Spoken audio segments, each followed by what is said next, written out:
तो hi guys, welcome back to my YouTube channel. तो आज मैं एक स्टोरी बोलने वाला हूँ इन तेलुगु में। Please to watch and subscribe to my YouTube channel. ఈరోజు స్టోరీ ఏమంటే, పాతికేళ్ళ అబ్బాయి బాలరాజు అని కష్టాలు తట్టుకోలేక దేవుడి కోసం కఠోర తపస్సు చేశాడు. అయితే కొన్ని రోజుల తర్వాత దేవుడు ప్రత్యక్షమయ్యి బాలరాజు వంక చిరాగ్గా చూస్తాడు. అయితే బాలరాజు ఉండి దేవుడిని ఇలా అడుగుతాడు, స్వామి ఖర్చులు ఎక్కువైపోయినాయి, కోట్లు డబ్బులు కావాలా, మీ కాడ ఏమైనా కొంచెం క్యాష్ ఉంటే నా అకౌంట్కి డిపాజిట్ చేస్తారా అని అడుగుతాడు. దేవుడు, నా దగ్గర క్యాష్ ఉండదు నాయనా, నా కాడ బ్యాంక్ అకౌంట్ కానీ లేదు అని చెప్తాడు బాలరాజుకి. అయితే బాలరాజు ఉండి దేవుడిని ఇలా అడుగుతాడు, స్వామి మీ దగ్గర బంగారము డైమండ్స్ అలాంటివి ఏమి లేవా స్వామి అని అడుగుతాడు. దేవుడు ఉండి, నీకు ఇస్తే అందరు అడుగుతారమ్మా, అందుకే దగ్గర పెట్టుకోలేదు అని చెప్తాడు బాలరాజుకి. సరే అయితే నాకు కొంచెం ఆనందాన్ని ప్రసాదించు స్వామి అని బాలరాజు దేవుడిని అడుగుతాడు. అయితే దేవుడుండి, happiness is the state of mind బంగారం, నువ్వు రోజు లేని దాని గురించి అనుకుంటే నీకు హ్యాపీనెస్ యాడ్ నుంచి వస్తుంది అని అంటాడు బాలరాజుకి.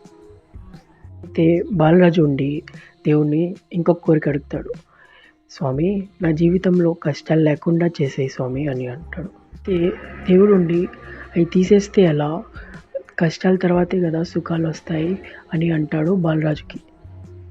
దేవుడుండి, సుఖాలు కావాలంటే కష్టాలు పడాల్సిందే కదా నాయనా అని అంటాడు బాలరాజుకి.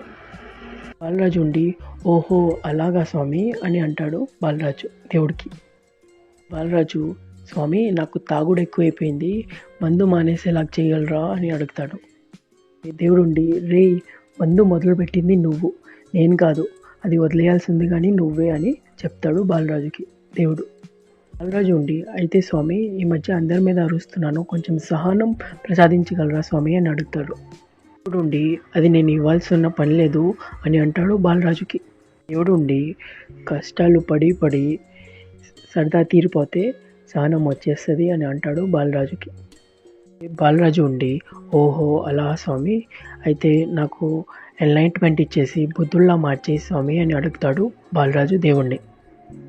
దేవుడు ఉండి, 49 రోజులు ఎవరైనా మెడిటేషన్ చేస్తే ఎన్లైట్మెంట్ వస్తుంది, నువ్వు కానీ ట్రై చేయమని అంటాడు బాలరాజుకి.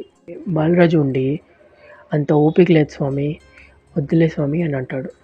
బాలరాజు ఉండి, పోనీ ఈ కొత్త సంవత్సరమైనా నా జీవితం మారుతుందా స్వామి అని అడుగుతాడు దేవుణ్ణి. దేవుడు ఉండి, రే నీకు ప్రతిరోజు సంతోషంగా ఉండమని నేను ఇంత పొడుగు జీవితం ఇస్తే నువ్వు ఒకరోజే సెలబ్రేషన్ చేసుకుని జీవితం మారుతుందని అనుకుంటే ఎలా అని అంటాడు దేవుడు బాలరాజుకి. తో బాలరాజుకి పిచ్చిలేసి దేవుడిని ఇలా అడుగుతాడు, మరి ఎవరిని అడగాలి అని అంటాడు బాలరాజు. ఇంకా తిక్క సమాధానాలు చెప్తున్నావు అని అంటాడు బాలరాజు దేవుడికి.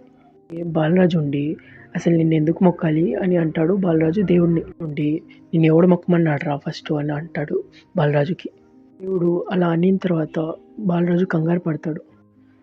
కోపం కంట్రోల్ చేసుకుంటూ ఇలా అంటాడు దేవుడు, నా కోసం ఇంత పెద్ద తపస్సు చేసినావు, ఆ తపస్సు ఏమో నీకోసం ఏడవచ్చు కదా అని అంటాడు దేవుడు బాలరాజుకి.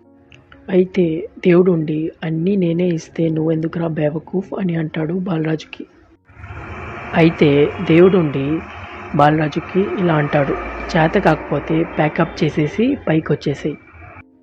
అయితే ఆ మాట విని బాలరాజు కంగారు పడ్డాడు. అప్పుడు దేవుడు చెప్పాడు, మళ్ళీ చెప్తున్నా బంగారం, నీకు అన్నీ ఇచ్చాను, ఇప్పుడు ఇంకొక కొత్త సంవత్సరం కానీ ఇస్తున్నాను అంటాడు బాలరాజుకి. వాడుకుంటే వాడుకో, ఆడుకుంటే ఆడుకో అని అంటాడు దేవుడు బాలరాజుకి. తాగుతావో తందనాలాడతావో అది నీ ఇష్టం. అయితే దేవుడుండి, ప్రతిదానికి ఇలా నన్ను పిలవకు అని అంటాడు బాలరాజుకి. అయితే దేవుడుండి, హ్యాపీ న్యూ ఇయర్, బాలరాజు టిప్పు మీద కొట్టి చిటికలో మాయమైపోతాడు. అయితే ఈ స్టోరీ మీకు నచ్చినట్లయితే please to subscribe to my YouTube channel. Thank you.